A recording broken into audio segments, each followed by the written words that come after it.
Salut à tous. Salut. Bon, bienvenue sur le podcast Tatami Connexion, votre podcast préféré après les autres. Je suis Jarod, il est Rolly et on est là pour vous faire l'épisode d'actu, l'épisode hebdomadaire, le Restons Connectés numéro 82. Et cette semaine, petite semaine, pas beaucoup d'actu, mais on va parler de l'UFC 316, on va parler du GFL, on va parler de quoi d'autre encore, de plein de choses, vous allez voir. Enfin, et puis on a une petite question auditeur à la fin du podcast, donc ça, il y a de quoi faire, il y a de quoi dire, et on va commencer très rapidement. Mais avant ça, n'oubliez pas notre partenaire du moment avec Import Fight.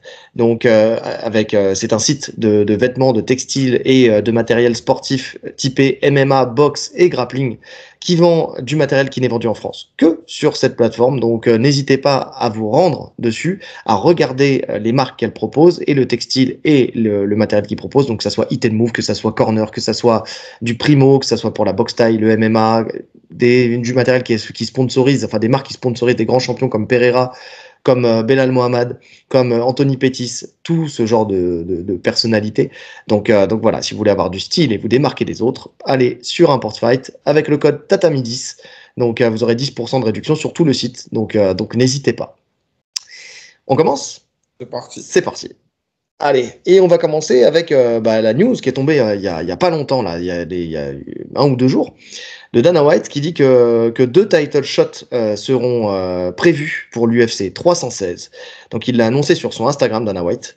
Et cet UFC 316 qui aura lieu le 7 juin, ça commence fort, le 7 juin à Newark, donc nous dit que il y aura déjà la confirmation de Merab Dvalishvili contre Sean O'Malley, la revanche. Et deuxième combat, Juliana Pena contre Kayla Harrison. Donc voilà, deux fights qui étaient logiques, qu'on attendait déjà pour commencer. Ouais. Voilà, logique, pas pour tout le monde, hein, parce que j'ai vu les avis sur, alors plus sur la revanche entre O'Malley et Merab. Les gens, ils sont pas trop chauds, hein, de ce que je vois sur les réseaux. Pour moi, Oui. moi, ça me choque pas, je trouve ça assez logique. On en avait déjà parlé. Moi, je trouve que c'est un bon combat, c'est un combat que je voulais revoir. Donc, moi, ça me va, mais visiblement, ça emballe pas tout le monde. Non, ça emballe pas tout le monde, mais ça c'est un peu logique, on va dire, parce que, enfin, moi je vois la logique, parce que déjà Sean O'Malley n'a jamais été respecté en tant que combattant. Donc tu vois, déjà quand il avait fait son combat contre Petr Yan, les gens le voyaient perdre. Ensuite, ils ont estimé que c'était pas forcément le meilleur prétendant possible justement pour le titre. Finalement, il a gagné le titre contre Sterling, il l'a mis KO, donc là pas de doute possible. Maintenant, il y a aussi le fait que son image déplaît aux gens, à beaucoup de gens aussi, surtout en France, parce que là on parle. Tu dis ça, mais je pense que c'est surtout franco-français aussi, parce que le côté excentrique de Sean O'Malley ne plaît pas. Ouais, je sais. Ouais. C'est pour ça que je précise bien pour les gens qui nous écoutent, tu vois, parce que moi je sais ce que tu penses, tu vois, mais enfin pourquoi tu le dis, mais en tout cas voilà pour préciser le côté un peu excentrique, les cheveux de couleur, les Lamborghini roses, ce genre de choses. C'est des choses, on n'est pas encore prêt en France avec ce type de profil, donc forcément ça pose aussi un problème avec des gens qui le traitent de clown en fait, tout simplement, tu vois, qui le respectent pas aussi à cause de ça. En plus, il a un physique, tu sais, longiligne. Il a eu le malheur de perdre un combat parce qu'il avait pris trop de low kick, donc les gens l'ont pris pour un fragile. Tu vois, il y a plein de choses comme ça qui le suivent et qui sont à tort pour le coup, qui font qu'aujourd'hui, et en plus comme il s'est fait battre assez facilement par Merab sur le premier combat, tout ça fait que, Alors, tu vois, il n'est pas légitime. ouais, mais alors quand tu regardes tous les combats de Merab, hormis Oumar, qui a quand même proposé un combat très compétitif, mais pour moi, il n'en a pas fait assez dans sa carrière pour avoir une revanche immédiate, tu vois. Mm-hmm. Parce que ça se joue entre 3 personnes, en fait. Ça se joue entre Oumar, Petr Yan et Sean O'Malley. Ouais. Sean O'Malley, la manière dont il s'est fait Petr Yan, la manière dont il s'est fait rouler dessus par Merab, c'est bien plus choquant que la manière dont il a roulé sur Sean O'Malley. Je suis d'accord. Et je vois pas. Alors oui, il aurait pu. En fait, je pense que dans l'idéal pour l'UFC, ce que tout le monde aurait voulu, c'est que Figueiredo batte Petr Yan. Parce que même Merab, il était demandeur de ce combat pour organiser ce combat. Bon, c'est pas passé. C'était un super combat, mais c'est pas passé. Donc moi, la revanche, ça me va très bien, la revanche contre O'Malley. Merab aussi, je pense que ça lui va, puisque O'Malley, c'est potentiellement le mec qui va lui rapporter le plus d'argent dans cette KT. Et ça lui permet de rester actif. Tout le monde est content. Et je pense que le combat, moi, le premier combat, il était quand même assez plaisant à voir. Hein. Bah, bien sûr. De toute façon, à partir du moment où tu as une incertitude que donne O'Malley, ne donne pas les autres, parce que quand tu vois, tu as cité 3 profils. Tu as cité Oumar, tu as cité Merab, tu as cité, Petroyan et tu as cité O'Malley. Tu as 2 tiers de ces profils qui ne sont pas capables de mettre KO Merab. Tu vois, déjà. Donc, déjà, pour commencer, il y a un problème, il y a une problématique. Le seul qui potentiellement peut le mettre KO, qui a le pouvoir de le mettre KO sur une frappe, c'est O'Malley. Il l'a prouvé dans sa carrière. Sa boxe, elle est extraordinaire. Son pouvoir de KO, il est là, il est présent. Il a pris de l'expérience avec le temps, c'est-à-dire qu'il fait plus les mêmes erreurs qu'à l'époque, en essayant absolument de mettre KO ses adversaires et au point de faire des knock-out, walk-out, tu sais, où il se barre sans s'être assuré en fait que son adversaire est vraiment KO. Ça lui a porté préjudice par le passé. Aujourd'hui, il a gommé tout ça, tu vois. Donc pour moi, effectivement, c'est légitime. En plus de ça, il faut rappeler le contexte. Il était blessé lors du dernier combat. Donc, est-ce que ça a eu une incidence sur la décision? Je ne pense pas, pour le coup, parce que je pense que le niveau de lutte de Merab et son cardio infini fait que ça aurait sûrement été le même combat, tu vois. Mais quand même, il y a toujours cette incertitude. Et de par cette incertitude, le fait d'avoir accepté de combattre en ayant une blessure qui nécessitait une opération et un an d'absence, donc c'est pas n'importe quelle blessure, c'est quelque chose d'handicapant pour un kicker, parce que c'était quelque chose qui faisait, il pouvait plus lever les jambes, donc c'était compliqué. Tout ça fait que mis bout à bout, en plus avec le respect que lui donne l'UFC, on le sait très bien, hein, l'UFC lui donne un respect fou, c'est une des stars qui veulent faire monter justement dans l'organisation. Donc tout ça fait bout à bout, fait que c'est normal, tu vois, c'est normal que le combat il ait lieu aujourd'hui. C'est vrai qu'il bénéficie du Dana White privilège, ça c'est une réalité, puisque il a sa revanche immédiate, il n'a pas recombattu depuis sa défaite, là où un Petroyan vient d'enchaîner deux belles victoires. Ouais. Mais l'opposition fait que moi, ça ne me dérange pas plus que ça. Oui, non, je suis d'accord. Parce que Petroyan, on a presque la certitude que le combat se passera exactement de la même manière. Mais vraiment, tu vois, parce qu'il n'a pas de facteur X, tu vois. Je pense aussi, même si sur ces 2 derniers combats, je l'ai trouvé impressionnant. Je trouve quand même qu'il a apporté des choses nouvelles, mais dans les grandes lignes, il n'y a rien, en tout cas sur les profils qu'il a affrontés, on n'a pas de réponse sur s'il peut faire quelque chose contre Merab. Moi, je ne serais pas contre pour définir justement ça, un combat Oumar contre Petroyan.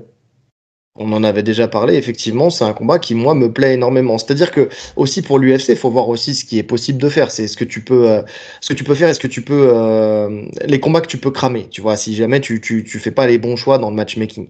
Et effectivement, Petroyan contre Umar Nurmagomedov, c'est vraiment un test, un nouveau test, en fait, que je veux voir, et pour l'un et pour l'autre. Parce que, pour Petroyan, c'est de montrer qu'il est parmi la shortlist, tu vois, les 3 meilleurs combattants de la catégorie, on va dire, même peut-être les 2 meilleurs combattants de la catégorie.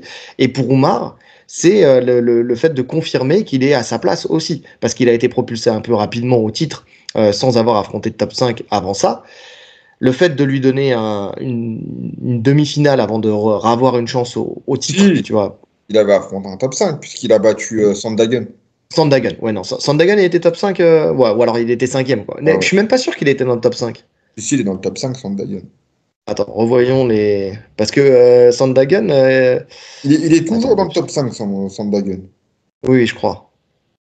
Mais bon, on l'avait dit, Sandhagen, c'est un top 5, mais un top 5 qui ne sera jamais, jamais champion. Il est 4e actuellement. Ah oui, il est 4e, ouais, effectivement. Parce que Figueiredo, il a perdu.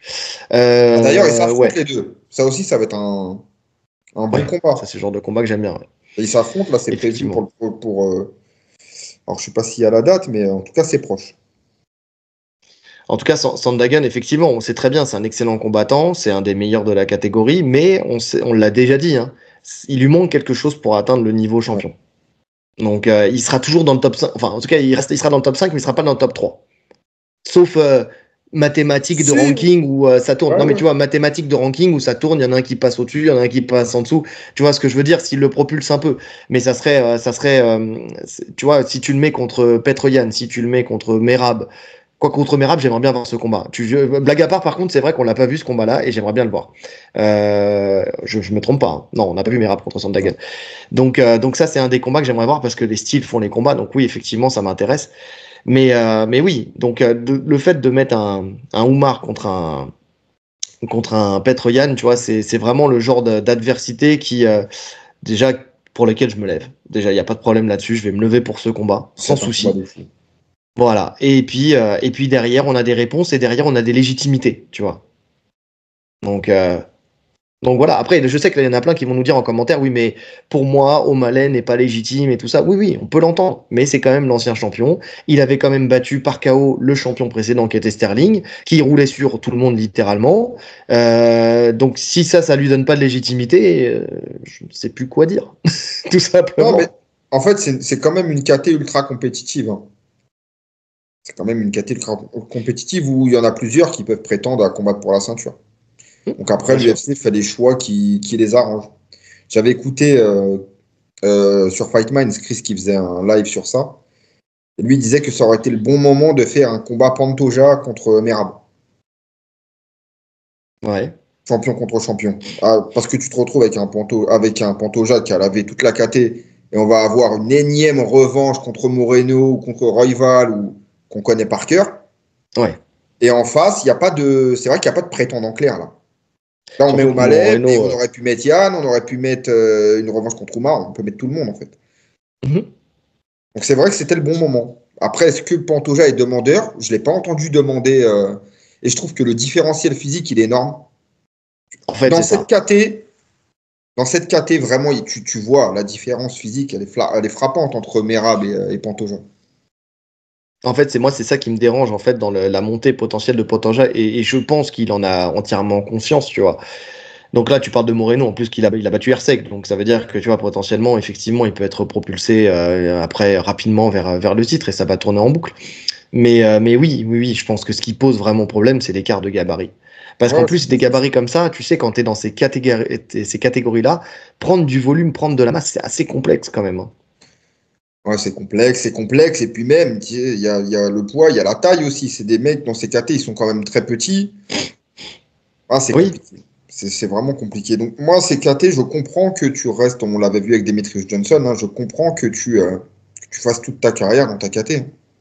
Il y a Cerudo qui est monté, mais ouais, mais alors, tu vois qu'un Cerudo 2.0, enfin, tu vois, enfin, Cerudo dans l'ère 2.0 du MMA avec des champions qui sont ouais, fait, là, avec une c'est adversité qui compliqué. est beaucoup plus forte, ça passe plus. Alors on peut mettre ça sur le côté ring rust, on peut mettre ça sur le côté du fait qu'il a vieilli et tout ça, mais je pense aussi que l'adversité c'est pas la même que l'époque. Même si bon, t'avais quand même des gros combattants, t'avais Dillashaw, tu vois, t'avais Dominique Non, non, Cruz, mais tu vois, t'avais... quand Cerudo il affronte Dillashaw, c'est Dillashaw qui descend. Tu te rappelles pas, il était Oui, c'est cadavérique vrai, dans la cage. ouais, c'est vrai.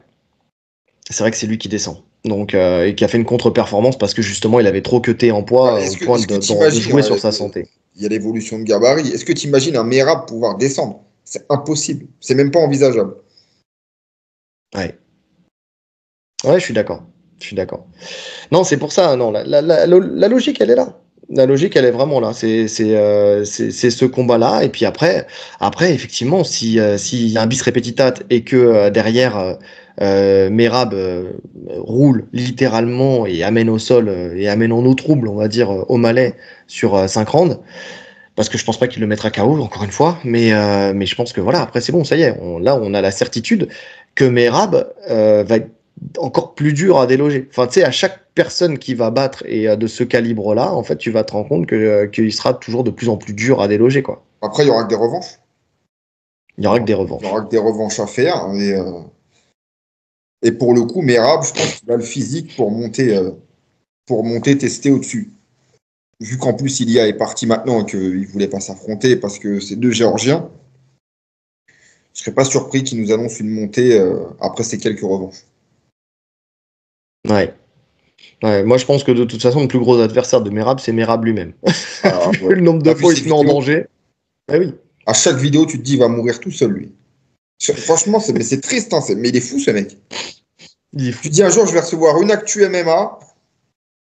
Merab est tombé du 8e étage parce qu'il se suspendait au balcon. Oh, le mec est fou. Est-ce qu'il va mourir? Il sera peut-être cassé, mais je suis même pas sûr qu'il meure. Ouais, Il a une tête en pierre. Ce mec est fou. Ce mec est fou. Mais il est drôle. Ah, il est très drôle. Ah, mais il faut des personnages comme ça, hein, de toute façon. Donc bon, écoutez, donnez-nous votre avis sur ce combat. De toute façon, je pense que vous allez nous donner votre avis sur ce combat. Et l'autre combat donc qui aura cette UFC 316, c'est Juliana Pena contre Kayla Harrison. Donc déjà, ça aussi, c'est quelque chose qu'on avait un petit peu anticipé parce qu'on voyait la montée de Kayla Harrison à juste titre. Alors même si son combat contre Ketlen Vieira, c'était pas un combat de fou, mais bon, ça reste une double championne olympique qui a gagné, qui était championne du PFL, qui débarque à l'UFC, qui se débarrasse facilement d'Holly Holmes, qui est une ancienne championne de la catégorie, même si elle était sur la fin, et qui après gagne contre Ketlen Vieira, qui est la plus grosse takedown defense de la KT. Parce que c'est ça aussi, il faut rappeler que c'est la plus grosse takedown defense de la KT et que Kayla Harrison a quand même réussi à l'amener au sol et a quand même réussi à remporter ses combats. Donc derrière le fait qu'elle affronte Juliana Pena, écoute, moi ça me choque pas de toute façon. De toute façon, si jamais elle passe, au moins on aura une championne un peu fun, tu vois, dans cette catégorie-là. Parce que ça soit, c'était Pena et l'autre c'était Pennington. Fun, ouais, fun. Dépend ce que Si l'adversaire.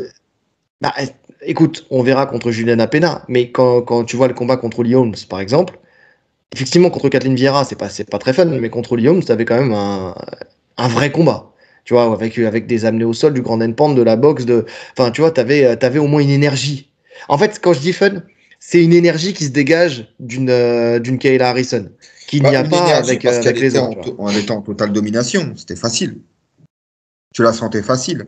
Donc quand tu surpasses ton adversaire, oui, effectivement, tu sens la motivation. Après, bon, le truc, c'est que cette KT, elle est complètement vide, on va pas se mentir. Mais toi, Actuellement, c'est la KT tu la t'en plus fous de vide de cette l'UFC. KT. Hein? Ben oui, tu t'en fous de cette KT. Mais pas moi, je pense tout le monde, en fait. Et c'est vrai qu'il Non, faut... moi, non, moi, il y a un profil que j'aime dans cette KT et qui va monter, qui sera, je pense, la prochaine prétendante au titre, c'est Norma Dumont. J'aime beaucoup Norma Dumont dans sa manière de combattre. Norma Dumont, elle est classée? Elle est quatrième. Ouais, ouais. Norma Dumont, attends que C'est je me remémore, elle a combattu il n'y a c'est pas si celle longtemps. qui avait complètement ouvert Oui, Yaldana, Irene Aldana. je vois. Je vois. Ouais, ça avait l'air T'as intelligent. bugué. Sur ce combat, en tout cas, elle avait été très tactique. Ouais, mais tu vois, c'est pas des noms qui te font lever la nuit. Ouais, ouais, bah après c'est souvent le cas chez les féminines, hein, Non, malheureusement, non. à juste titre ou non, mais les filles qui te font lever la nuit, Bah, c'est les c'est championnes. sur les doigts d'une main, hein. C'est les championnes. Sauf que là, les championnes, même en poids coq, parce que moi, un combat de Shevchenko, je le regarde avec plaisir. Un combat de Weili Zhang aussi.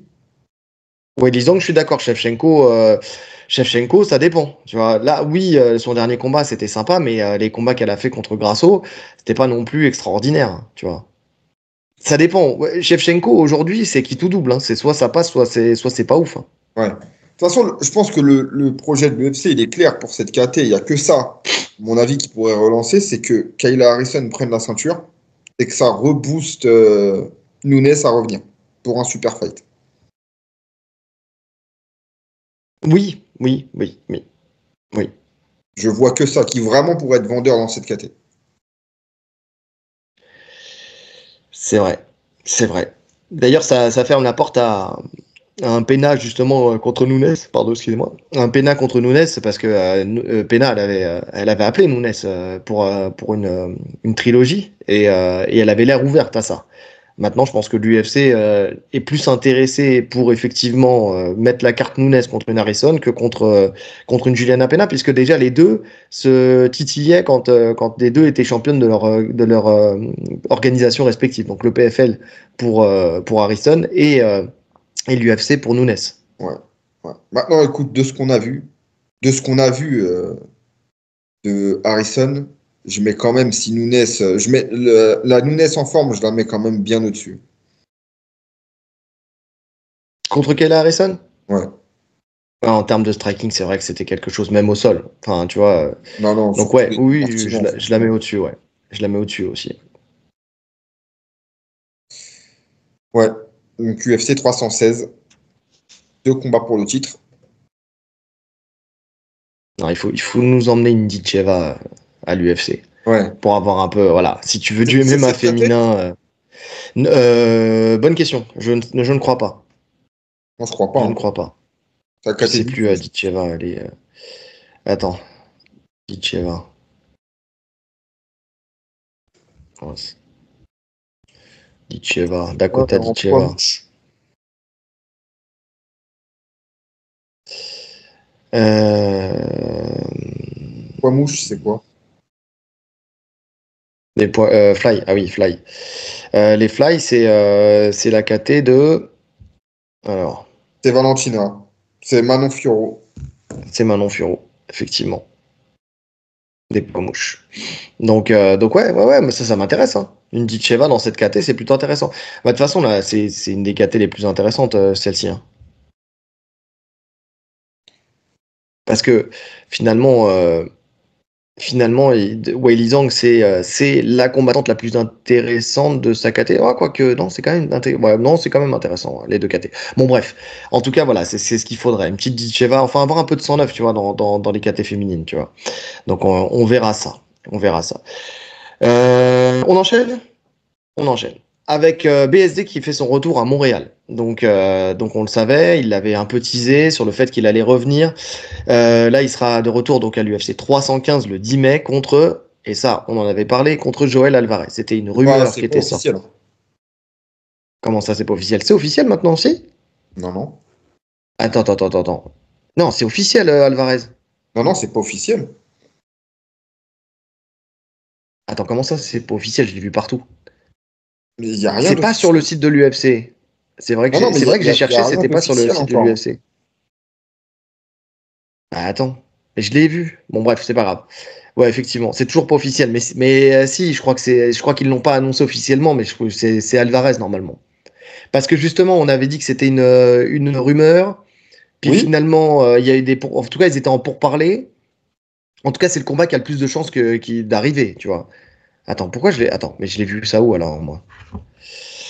Ouais, c'est. On n'est pas efficace aujourd'hui, je te le dis. Hein. Versus Alvarez. De toute façon, c'est le nom qui ressort le plus, ça c'est sûr. Oui, d'accord, c'est parce que tout le monde fait son petit podcast dessus. C'est pour ça. J'ai vu ça sur la sueur, j'ai vu ça sur. Bah, c'est sur l'équipe aussi. Annoncé lundi soir en direct, Benoît Saint-Denis et l'Espagnol officialisé ce mardi sur l'équipe. Si, c'est officiel. UFC 315, tout le monde en parle. RMC Sport, il y a 2 jours, 315, c'est signé. Benoît Saint-Denis affrontera le Joël Alvarez. Si, c'est Ok. officiel. Je savais bien que j'avais vu. Donc c'est officiel. C'est sauf que effectivement, c'est pas sur le site de l'UFC. Mais attends. Juste que je regarde. BSD Sherdog. Parce que si, mais même sur Sherdog, il y est. Sur Shardog, ils ont mis? Sur Sherdog, effectivement. UFC 315, Joël Alvarez. C'est sur le site de l'UFC, effectivement, c'est Ok. pas mis encore. Mais si, je l'ai vu partout, puisque justement, que j'ai pris un peu les infos là-dessus, et je suis allé sur Sherdog et j'ai vu que c'était le cas. Donc si jamais c'est pas officiel, en tout cas, c'est officiel pour tout le monde, sauf pour l'UFC. Et pour toi, visiblement. PSD Donc, Alvarez.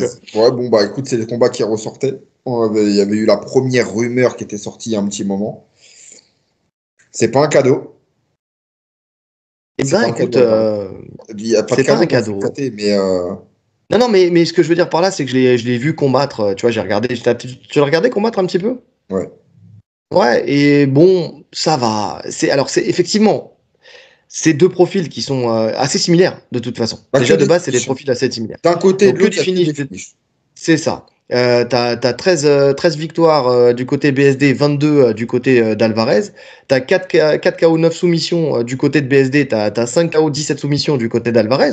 Donc dans les proportions, tu vois, c'est un peu ça. Tu vois, moins de KO que de soumissions. C'est plus des grappleurs, des profils grappleurs. Ce qui est marrant, c'est que les deux, ils ont le même nombre de défaites, exactement les mêmes défaites. C'est-à-dire que les deux, ils ont 3 défaites, ils ont 2 KO et une décision. Les deux de chaque côté, c'est ça qui est très drôle.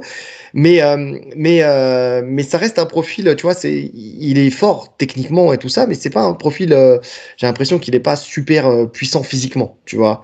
Tu vois, techniquement, il est propre, mais je le ressens pas de c'est très puissant physiquement. Après, peut-être que je me trompe. Le seul avantage qu'il a véritablement, c'est son allonge. Ouais, bah, Parce ça, que les c'est deux, déjà ils mal. font 1m80 et 1m83, et t'as 11 cm d'allonge d'écart entre les deux. Parce que t'as 185 cm pour BSD et 196 cm pour Alvarez. Et sinon, regarde, les deux aussi, quand on voit le parallèle, et c'est ça qui est très intéressant dans les profils, les deux, ils ont battu Thiago Moises, d'accord. Un TKO et l'autre, je crois, par soumission, si je ne me trompe pas, ou par KO, je sais plus, bref. Et surtout, ils ont tous les deux perdu contre un top 5. Poirier, côté BSD, Saroukian, côté justement Alvarez. Donc, si tu regardes, en termes de niveau, en tout cas, on verra, ça présage pas de ce qui va se passer, on n'a pas fait d'analyse et tout ça, C'est le même profil. mais Ouais, le c'est vrai. matchmaking, il est très cohérent, tu vois. Ouais, c'est vrai. De toute façon, il faut bien revenir contre quelqu'un. Au classement où il est, il n'y a pas de combat facile. Il le dit lui-même, hein. Ça n'existe plus. Quand tu es dans le top 15 de l'UFC, qui que tu prennes, le mec sera fort. Donc, ouais, ça reste un bon combat de reprise. Ça reste un bon combat de reprise. Ça lui permet de. Et nous, ça nous permet de voir le résultat du travail qu'il fait avec Nicolas Hoth. Moi, c'est vraiment ça que j'attends de voir, en fait. J'attends de voir les améliorations qu'il va pouvoir apporter. Comment ils vont travailler ensemble. Qu'est-ce qui va changer? Ouais, ouais, je suis d'accord. Alors pour l'instant, tu sais, les déclarations de BSD là-dessus, bon, on va pas se mentir, enfin, tu sais, il avait pas besoin d'être chez Nicolas Haute pour se rendre compte de ce qu'il a sorti, hein. Il a dit qu'il avait conscience qu'avec Nicolas Haute, il pouvait pas être le head coach. Ouais, c'est génial. On lui avait dit, il a dit, j'étais entouré d'une bonne équipe et tout ça, mais je me suis rendu compte que j'étais et le soldat et le général et que c'était pas possible et qu'avec Nicolas Haute, je ne suis que le soldat et donc c'est mieux comme ça. Donc c'est super, mais il n'avait pas besoin de ça pour le comprendre. Enfin, tout le monde l'a dit, tout le monde le savait, tu vois, il y avait pas de surprise là-dedans, quoi. Donc voilà, il dit aussi que il lui donne des aspects, tu sais, stratégiques, tu vois, qu'il n'avait pas aussi avant, tu vois. Il y a ce travail-là. Écoute, on verra. Je sais pas quoi penser en fait de. C'est très partagé, hein, parce qu'il y en a plein qui disent que il n'aurait pas dû, enfin Nicolas Hoth n'aurait pas dû se mettre dans ce bourbier-là, que c'était compliqué, que que c'est Par pas rapport à quoi? forcément bah, par rapport au fait que de pas d'avoir la certitude en fait de pouvoir faire quelque chose avec Benoît Saint-Denis qui transcende véritablement son style et le fasse progresser, le fasse aller un peu plus haut, tu vois, dans le niveau. Je sais pas, il y a beaucoup de sceptiques sur la réussite de Nicolas Hoth pour le profil BSD. Je sais pas ce que ça va donner en vrai, hein. Moi, je reste, tu vois, c'est comme d'habitude. Je veux pas faire de prévision alors qu'on sait pas encore. Enfin, il y a que le premier combat qu'ils feront ensemble qui nous dira si oui ou non on peut y croire ou pas, quoi. Euh, oui, oui et non, parce qu'il peut très bien perdre ce combat contre Alvarez et ça ne veut pas dire que ça va pas fonctionner derrière sur d'autres combats, tu vois. Finalement, ça fait Alors très peu attends, de temps qu'ils travaillent ensemble. je dis pas, je parle pas de victoire ou de défaite, hein. Je parle d'évolution. Oui, bien sûr, mais Ouais, ok. décorrélé de la victoire ou de la défaite, tu peux voir une évolution.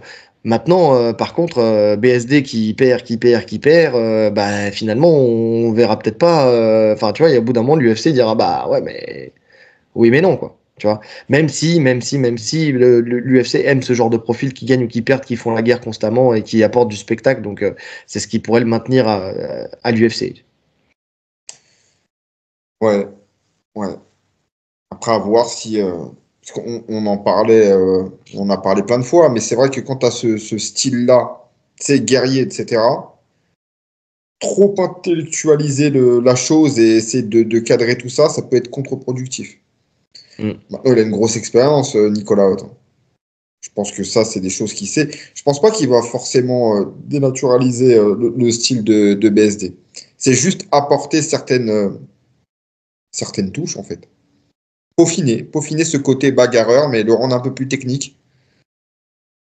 Ah, j'ai quand Ah, je même sais hâte pas de voir. si. Je sais pas s'il va le dénaturaliser, mais au moins nous dénaturer. Parce que il ne perdra pas de sa nationalité. Hein. C'est très actuel ce que tu nous as dit là. Je sais pas, il va le renvoyer celui-là, mais Je vais est-ce qu'il va retirer le sa carte d'identité là. dénaturaliser? Eh, donne-moi ton passeport, bâtard.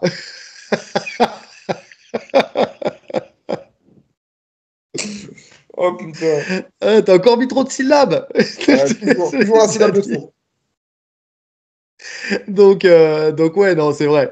Mais pour le coup aussi, tu sais, il y a ce truc où il a pris. Enfin, attends, qu'est-ce que je voulais dire avec tout ça, avec cette fameuse vanne sur le fait de la défaite. Attends, j'ai lu quelque chose, ça y est, je l'ai perdu. Je l'avais en tête et je l'ai perdu. Il a parlé de sa défaite déjà. Oui, Enfin, il parlait de l'aspect psychologique. Tu sais, j'ai pas écouté l'interview, mais j'ai lu quelques trucs. Tu vois, il parlait de l'aspect psychologique. Tu sais, et il dit exactement ce qu'on disait la dernière fois. Tu vois, comment il va revenir. Parce que, comme il dit les blessures physiques en 2-3 semaines, ça y est, c'est réglé. Il dit, par contre, l'aspect mental, c'est vrai que c'est quelque chose où il faut revenir dedans. Tu vois, et ça aussi, on aura des réponses à ce niveau-là. C'est comment il va gérer son futur combat à la lumière des deux défaites qu'il a prises coup sur coup, quoi, tu vois. Donc ça aussi, ça joue beaucoup. Parce qu'il dit, comme il dit, quand tu gagnes, tu peux être entouré de 300 personnes, 200, 300 personnes qui t'acclament. Il dit, mais par contre, quand tu perds, tu es tout seul avec ta femme qui pleure. Tu vois, et je pense que la dernière défaite, elle a dû être très, très éprouvante moralement dans sa famille. Parce qu'ils ont une famille, Benoît Saint-Denis, il est très, très entouré par sa famille, Et il le dit, hein, qu'on avait rencontré d'ailleurs à l'UFC Paris. dans Et l'interview. Moi, je l'ai écouté sur RMC. Je sais pas si tu l'as écouté. pas encore, pas encore. Je vais l'écouter, mais je ne l'ai pas encore écouté. Il le dit en fait. C'est vraiment la deuxième défaite contre Moïcano qui lui a fait prendre conscience de la chose. Il dit la défaite contre Poirier. Il avait encore le truc de se dire, il y avait le staff, j'étais pas en forme, etc. Donc il avait mis la défaite sur ça. Il dit Trouver des excuses. voilà, la défaite contre Moïcano, il n'y avait plus d'excuses là. Il s'est rendu compte qu'il y avait des erreurs en fait. Il y avait plein d'erreurs, ça lui a fait prendre conscience qu'il fallait réagir. Puis ouais, il parle aussi du côté psychologique, notamment avec les réseaux sociaux, etc. Que c'est des choses qui sont très impactantes. Donc à voir comment il gère ça. Parce que Bah, parce c'est qu'il y a ça. une grosse mise en avant de Benoît Saint-Denis. Il a fait un bond de fou. Hein. Hmm. C'est un des bons, franchement, à l'UFC, c'est un des mecs qui est monté le plus vite, Benoît Saint-Denis. Hein. Pour le Oui. côté français, mais même mondial. Alors oui, oui, il y a lui et puis il y a aussi Cyril Gane, tu vois, qui était monté très vite aussi à l'époque. Ouais, mais dans une KT qui est plus logique. Alors oui, il est monté très vite en termes de notoriété, mais dans une KT où c'est Oh oui, c'est plus courant de facile. monter vite. On va dire que dans une KT aussi compliquée, effectivement, monter Ah aussi ouais. vite, c'est Il est rare. dans On est la d'accord. KT la plus compliquée de l'UFC, ou en tout cas où il y a le plus de combattants déjà. Où le Ouais. fait de monter, ne serait-ce que dans le top 10, top 15, en fait, c'est déjà énorme ce qu'il a accompli. Top 15, être top 15 poids léger à l'UFC, c'est déjà énorme. Ah oui, on est d'accord. En si peu de temps en plus, parce que une expérience qui est pas très grande. Donc c'est pour ça, faut voir. Faut voir comment ça va se passer. Mais j'ai hâte de voir ce combat justement pour voir les ajustements, pour voir s'il va garder son côté, ce qui faisait sa réussite aussi, hein, mais son côté rentre dedans, tu vois. Parce Le que ça truc, c'est aussi, que si tu lui retires ça, tu peux aussi, là, on parlait de dénaturer tout à l'heure, effectivement, tu lui retires ça, il peut très bien passer à côté de son combat et jamais rentrer. C'est un peu comme un Morgan Charrière, comme on a dit la dernière fois, tu vois. Tu lui retires le côté rentre dedans, tu peux complètement perdre pied et puis ne pas réussir à t'exprimer en fait dans ton combat. ouais, après, le truc, c'est que ce côté rentre-dedans qu'il avait, il dépend à 99% de ton mental. Parce qu'il avait cette aura d'invincibilité. Quand tu n'as jamais été mis KO, tu te sens incaotable, en fait. Bah, c'est ça, comme on l'a dit souvent. Mm. Maintenant que tu as subi 2 défaites coup sur coup. Après, moi, je le vois plus comme le travail de Nicolas Hoth, je le verrais plus comme un travail un peu à la manière de, je sais plus comment il s'appelle, mais le coach de Gaethje qui l'a pris en main et qui a structuré un peu plus sa folie. Tu vois, Justin Trevor Whitman. Gaethje, finalement, il a fait ce travail où c'était vraiment la guerre, la guerre, la guerre. Et maintenant, c'est quand même la guerre parce qu'il y a toujours beaucoup d'action dans les combats de Gaethje, Hmm. mais avec plus de technique. Avec plus de technique, mais tu. Ouais, mais il lui a pas apporté que ça, hein. Il lui a aussi léché sa technique en boxe anglaise, tu vois ce que je veux Ah, dire? mais justement, Il l'a beaucoup amélioré. il Mais met quand même l'accent avec sur ça, Benoît. Maintenant, il s'entraîne à l'INSEP avec le coach, je sais plus, Luis Mariano, je crois, l'entraîneur de l'équipe de France olympique. Luis Mariano. Ouais, Il s'appelle vraiment Luis Mariano? je crois. Je Parce que crois. c'est le chanteur là, oh mon Ouais, ouais, bateau! ouais, ouais. Attends. C'est pas ça. T'es sûr ou tu vas être dénaturalisé toi aussi? Luis Attends. Mariano. Ouais, c'est Vas-y, ça. j'attends. C'est ça. C'est Luis Mariano? Ah bah Ouais, dis Luis donc. Mariano. Ah bah... c'est génial. C'est Mais il y a ça. des homonymes comme ça qui sont super. Donc, Et tu le vois c'est d'ailleurs top. dans la vidéo, dans sa vidéo où il annonce justement son retour, où il est avec lui. Il a accès notamment, il se part avec Souleymane Sissoko. Mhm. Tu sais, en fait, il y a tout ça aussi que Nicolas Haute, il peut mettre en place, c'est les contacts, le fait de se parer avec des mecs de très très bon niveau, et rien que ça, tu passes un cap, puisque on l'avait vu et on l'avait analysé plein de fois quand il était dans le sud. Quand il n'était que dans le sud, il y avait plein de sparring qui n'étaient pas à son niveau. Et à un Bien sûr. moment, tu es dans ta zone de confort, et il le dit lui-même, hein, de toute façon. Là, tu vois, en pied-point, il a Alexis Nicolas qui se part avec lui, il a Nassour, il a accès à tout le monde, en fait, à tout le répertoire que Nicolas Haute met en place pour les athlètes. Et rien que ça, même sans parler des réglages et tout qu'il va faire, rien que cette opposition à l'entraînement, tu es obligé de passer un cap. Ouais, je suis d'accord. Et j'en parlais avec Seb Kalou, justement, le Seb Kalou dont on parlait avec Malik Silla. Je l'ai vu hier à la CBB. Et on parlait justement de Benoît Saint-Denis, Nicolas Haute, tu vois. Et ce qu'il me disait, c'était très intéressant. Lui, il voit Nicolas Haute un peu comme un profiler. Tu sais qu'il va arriver à déterminer ton profil et derrière savoir vers où il va t'amener, vers qui il va te. Et il a des connexions en fait pour faire justement connecter les gens entre eux pour que les meilleures connexions se fassent pour toi. Donc ça, c'est sa grosse force. Il dit plus que le côté préparation physique, plus que le côté, il dit ça, bon, voilà, mais c'est surtout un excellent profiler et là-dessus, il arrive en fait à t'amener les personnes qui seront bénéfiques pour toi. Donc on verra si ça fonctionne pour Benoît Saint-Denis. De toute façon, on sera vite fixé, hein, ça va arriver vite le mois de mai. Donc, euh, donc voilà, mais un nouveau Français en tout cas sur cette carte de Montréal. On verra comment ça se passe. On enchaîne avec un autre Français d'ailleurs. Enfin, cette fois-ci, pour le coup, c'est une rumeur. Hein, c'est pas quelque chose de dit et de fait, mais une rumeur sur le combat qui pourrait avoir lieu entre Gane et Pavlovich. Alors, cette rumeur, c'est plutôt Pavlovich hein, qui laisse sous-entendre son envie de combattre contre Gane. Il dit sur Instagram je regarde mon téléphone et je regarde toujours mes yeux sur de grands objectifs. Et il y a quelqu'un qui lui parle de Cyril Gane, tu vois, et qu'est-ce qu'il disait en fait, ce qui moi, me fait le plus penser que les deux pourraient s'affronter, c'est que les deux annoncent un retour bientôt. Tu vois, que ça soit Gane, il a publié comme quoi il allait bientôt revenir, et Pavlovich aussi, il a mis bientôt, tu vois, comme quoi il allait revenir bientôt. Donc, euh, écoute, je sais pas ce que tu penses de ce combat. Enfin, si je sais ce que tu penses de ce combat, c'est pas un combat qu'on veut voir absolument, surtout que les deux sont pas sur une même dynamique, tu vois. Il y a un Pavlovich qui a gagné contre Rozenstruik sur un combat laborieux après avoir perdu contre Volkov et Aspinal. T'as Gane qui lui, bah, il est sur 2 victoires effectivement. Alors même si alors contre Spivak c'était une victoire qui était un peu plus éclatante, mais contre Volkov c'était une victoire qui était soumise et qui prêtait à discussion puisque même Dana White disait que pour lui c'était Volkov qui avait remporté ce combat. Mais force est de constater il a quand même gagné. Bon, t'en as un qui est classé 2, enfin, avec Gane, t'en as un qui est classé 4 avec Pavlovich. Écoute, déjà, juste sorti de tout ça, revoir un profil Pavlovich contre un Gane, des combats qu'on a déjà vus et revus, surtout quand tu vois un Pavlovich qui n'arrive plus à avancer. Enfin, je sais pas, moi, ça m'intéresse pas.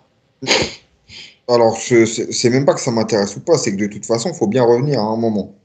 Ça fait un moment qu'on n'a pas vu Sierligan. Il faut qu'il combatte.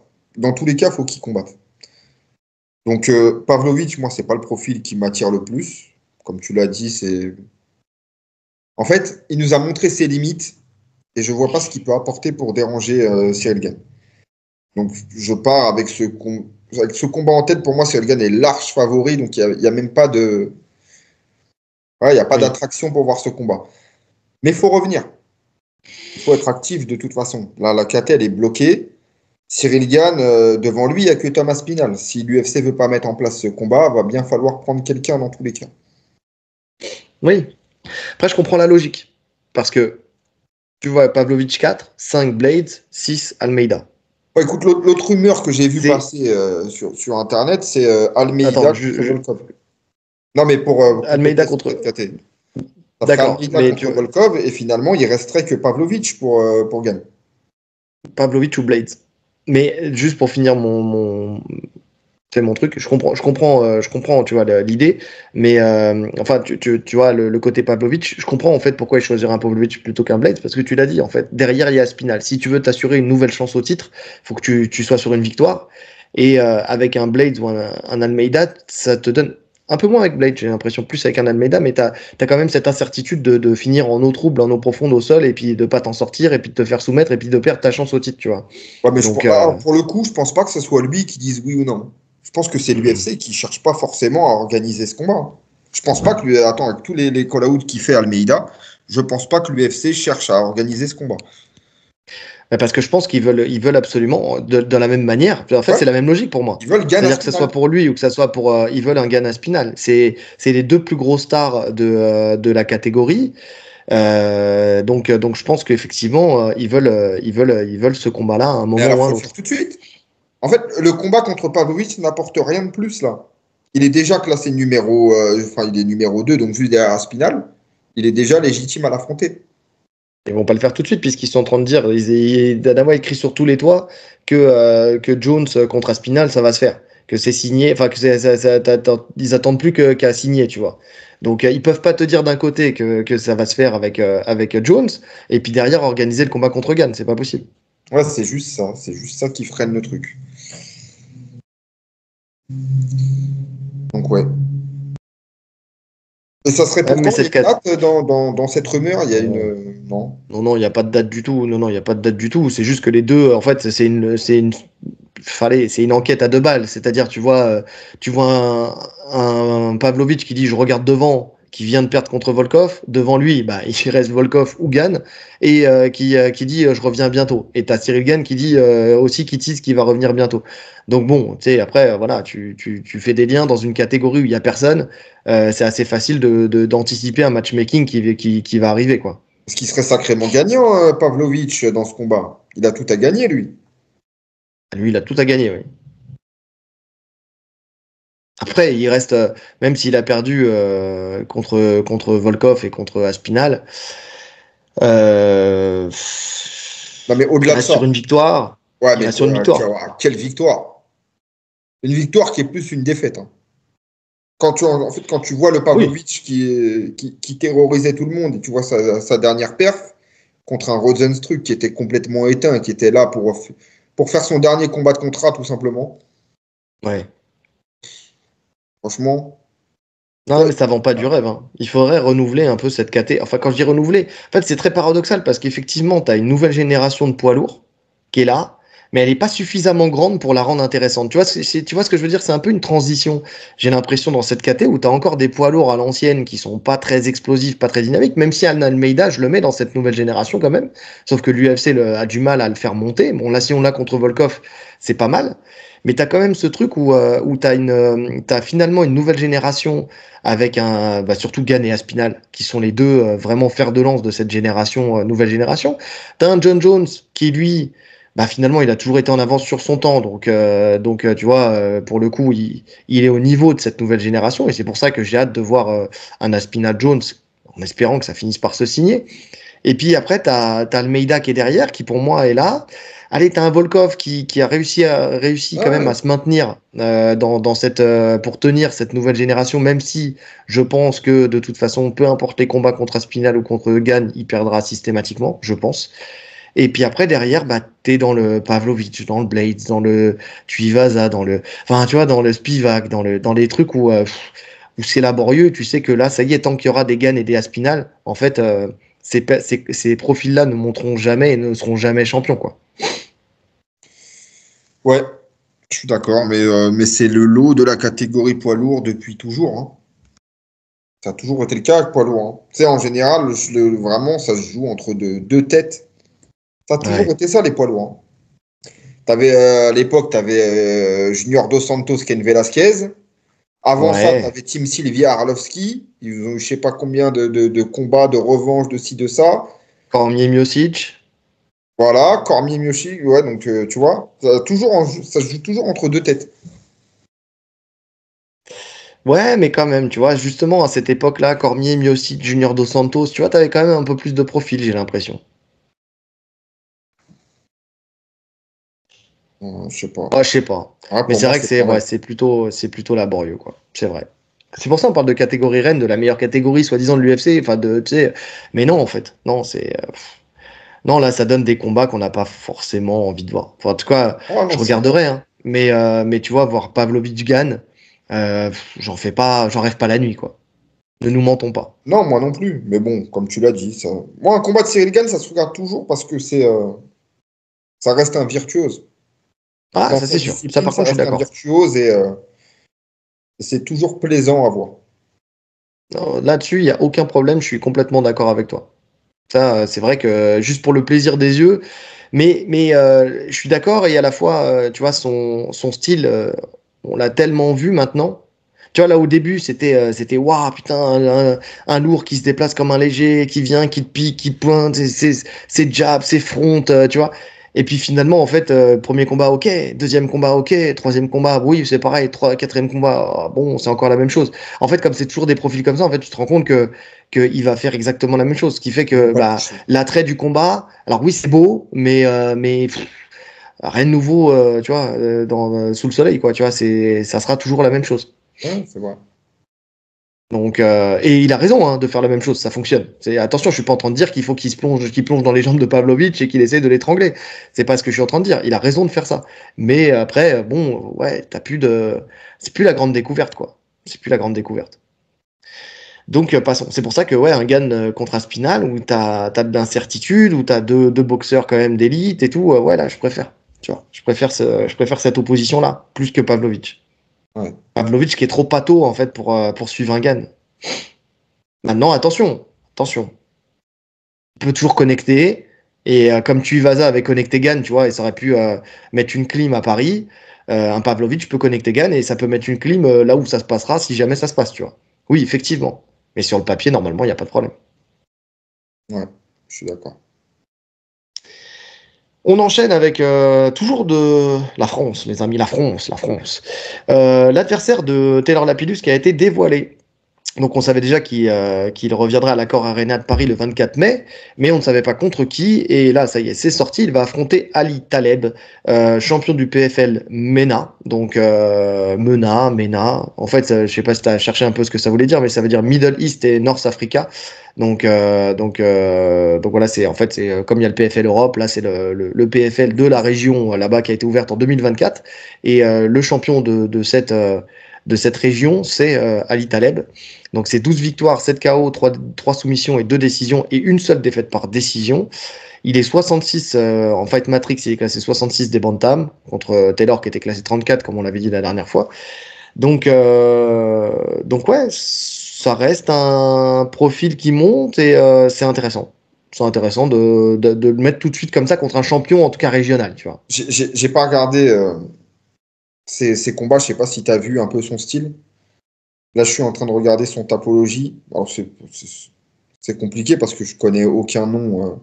C'est pas des noms J'ai connus fait la sur la même scène chose. mondiale. Maintenant, ça J'ai veut fait pas la dire même que chose, ouais. c'est pas des mecs forts. Mais c'est ça. Ouais, donc je sais pas. En tout cas, il lui donne C'est quand même un mec qui a eu une ceinture de l'organisation. C'est Mhm, quand même. Ouais, c'est un bon début dans l'orga. C'est un bon début. exactement. C'est une preuve de respect, effectivement. Pour les deux, hein. Parce que pour Taylor, c'est prendre un mec qui a gagné une ceinture du PFL. Et pour Ali, c'est prendre un mec qui sort de l'UFC et qui est sur des belles perfs à l'UFC. Je suis d'accord. Et qui est devant Je lui suis en plus au d'accord. classement mondial. qui est devenu au classement mondial, qui est plus reconnu mondialement, qui va lui donner une tribune et une visibilité qu'il n'avait pas avant. Donc celui qui a vraiment tout à gagner dans cette histoire, c'est Ali Taleb. Et après, celui qui a gagné dans l'organisation, c'est aussi Taylor, qui montre déjà par ce combat que le PFL, j'allais dire que l'UFC, le respecte et donc cherche à lui donner une petite accélération, tu vois, parce que s'il bat déjà un champion régional, après il peut monter petit à petit dans les hiérarchies beaucoup plus rapidement, en tout cas du PFL. En tout cas, lui, il dit que il s'est confié, il dit qu'il a choisi le PFL plutôt que le KSW, le Rising et l'Hexagone, entre autres, qui amenait moins de diversité en fait et de challenge, surtout dans sa catégorie des Bantam. En fait, il a choisi la catégorie, enfin l'organisation plutôt, où sa catégorie est la plus relevée en dehors de l'UFC, et c'était le PFL. Donc voilà. Moi, je pense qu'il a eu raison, en tout cas hors UFC, d'aller au PFL plutôt que les autres organisations. Ouais, je pense aussi. Ouais, je pense aussi. Je suis en train de regarder la carte complète là, du PFL. Ça va être pas mal ce PFL Paris. Ouais. Parce que même, Ah oui, non mais même Mansour, il a un bon petit client. De toute façon, Mansour, il a que des bourbiers depuis qu'il a signé là-bas. il n'a pas le choix. Il n'a pas le choix, enfin ils ont pas le choix, tu sais, à son niveau d'expérience à Mansour, tu peux pas lui mettre n'importe qui non plus, tu vois. Faut pas oublier qu'il y a pas si longtemps, il était sur le tournoi du Bellator et avec ce qui se faisait de mieux dans sa catégorie. Donc, et on faut pas oublier qu'il est détenteur des plus grosses ceintures européennes qui ont existé. Enfin, faut pas oublier que c'est quand même c'est quelqu'un, Mansour, dans le monde du MMA. Donc tu peux pas lui mettre n'importe qui. Même si là, il est sur une pente un peu plus descendante, mais ça reste un combattant qu'il faut prendre au sérieux, quoi. Ah, même s'il est bien revenu, hein, il est sur 2 victoires. Hein. Oui, oui, oui. Donc c'est pour ça. Mais c'est vrai que ce PFL, il est intéressant. C'est vrai que nous, on est quand même bien lotis, hein. Que ça soit pour le KSW ou que ça soit pour le PFL. En général, quand ils arrivent en France, on a quand même des cartes qui sont très intéressantes avec des profils sympas. Enfin, tu sais, des Français sympas, tu vois.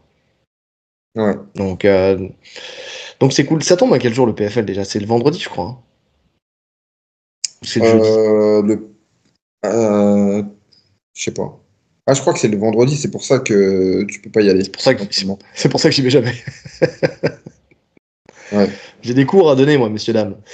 Donc ouais, écoute, on verra ce que ça donnera, mais c'est vrai que j'ai hâte de voir son entrée dans cette organisation-là. Et puis ce qui est bien, c'est que tu vois, ils l'ont mis quand même assez rapidement, tu vois, aussi à combattre. Ça aussi, c'est un bon signe, tu vois, de très rapidement pouvoir le faire combattre. De toute façon, il l'avait dit, hein, s'il signait au KSW ou au PFL, c'était pour combattre sur Paris Ah, pour ça tombait leur bien. premier événement. Donc Au là, ça départ, tombait ça très bien. tombait bien. Peu importe où l'aurait signé, que ce soit le KSW ou le PFL, il y avait un événement en France qui arrivait. Ouais, donc c'est plutôt cool. On enchaîne avec Ankalaev qui n'est pas convaincu que Pereira veuille la revanche. C'est marrant, c'est exactement ce que je te disais la dernière fois. Il dit: j'ai l'impression que tu ne veux pas la revanche depuis que j'ai accepté le combat pour le mois d'août. Je n'ai pas encore rien reçu, mais le mois d'août est une bonne date. Dès que le contrat arrivera, je le signerai. Et par contre, il précise: on m'a proposé une revanche en août. J'ai dit oui, mais s'il n'est pas prêt, je me battrai contre n'importe qui, peu importe. Donc en fait, il est pas forcément accroché à cette revanche à tout prix, hein. Il prendra ce qui viendra. Mais c'est marrant parce que tu vois, ça confirme un petit peu ce que je disais la dernière fois, le ressenti global que j'avais sur Pereira et sur sa détermination à retourner chercher sa ceinture. Tu vois, je trouve qu'on n'entend pas du tout de sortie de Pereira. Il s'est vraiment terré dans sa tanière, et je sais pas si c'est pour préparer son retour et tout ça, mais en tout cas, médiatiquement, on n'entend plus. Sur cette revanche, on n'entend pas. Visiblement, dans les pourparlers, on l'entend pas. C'est pas très bon signe tout ça. Je sais pas si c'est pas bon signe ou pas. Je sais pas, parce que d'un autre côté, on lui reprochait d'être trop visible dans les médias. Là, il l'est plus du tout. Est-ce que c'est pour s'entraîner? Est-ce que c'est pour se refocus? Est-ce que... Je sais pas. Bah, moi, c'est pas le côté média, moi, qui me. C'est le côté, tu vois, qui rentre pas dans une guerre médiatique contre un Ankalaev qui, en plus, qui la cherche pas du tout, tu vois. Lui, il cherche juste à signer la revanche. Donc, ça, autant il a été dur avec Prochaska, tu vois, Ankalaev et tout ça, autant là, il n'y a pas de. y a pas de problématique avec Pereira. Il est même plutôt respectueux, tu vois. Il y a du respect entre les deux, donc il y a pas de souci. Mais c'est le fait qu'effectivement, après tant de temps, parce que là, ça commence à faire quelques semaines, si jamais il voulait boucler cette revanche instantanément, bah, il fallait que ça se fasse là, quoi. Enfin, tu vois, il aurait dû déjà signer le contrat. Donc c'est pour ça, j'ai un peu de. Moi, j'ai une crainte hein, sur cette revanche. Moi, je sais pas vraiment si elle aura lieu ou pas. Ah ouais, tu penses? Ah, moi, Ah ouais, ou je lui ai fait pas tout de confiance suite. sur cette revanche. Peut-être pas tout de suite, peut-être qu'il a besoin de plus de temps. Peut-être que justement, il a vu qu'il y avait vraiment un gros travail à faire sur des choses précises et qu'il veut prendre son temps. Peut-être même laisser passer justement un combat d'Ankalaev contre quelqu'un d'autre. Hein. Ouais. C'est une Sauf que possibilité. Hein. le problème dans ce scénario-là, c'est que en Calaïf, t'as pas la certitude qu'il gagne, tu vois, sur ce combat. Donc une revanche, parce que là, regarde comment je pense la chose. En Calaïf, finalement, en fait, ça donnerait raison à toutes les personnes qui disaient que Pereira avait peur d'Ankalaev. Dans le sens où il l'a fait traîner pendant longtemps, l'UFC a fait traîner ce combat aussi pendant longtemps, ils ont fini par le mettre en place. Alors ça remettrait en plus en lumière le côté Ramadan et tout ça, tu sais comme quoi il avait voulu que ça se passe pendant le Ramadan, patati patala. Il vient, il perd le combat, Peut-être qu'il attend le il fait Ramadan le, prochain. il fait il attend le Ramadan prochain. Non mais il fait le mort pendant X temps, donc t'as Ankalaev qui fait un combat. Il espère au fond de lui que Ankalaev perde pour essayer de récupérer sa ceinture vis-à-vis d'un autre profil, un Prochaska ou n'importe qui, quelqu'un qui l'aurait déjà battu. Tu vois, et donc mince alors, moi je comptais attendre un petit peu pour me remettre en forme, et puis finalement comme c'est plus Ankalaev, bon je vais reprendre ma ceinture quand même, et puis je vais essayer d'aller chercher, tu sais la ceinture du dessus tout de suite après.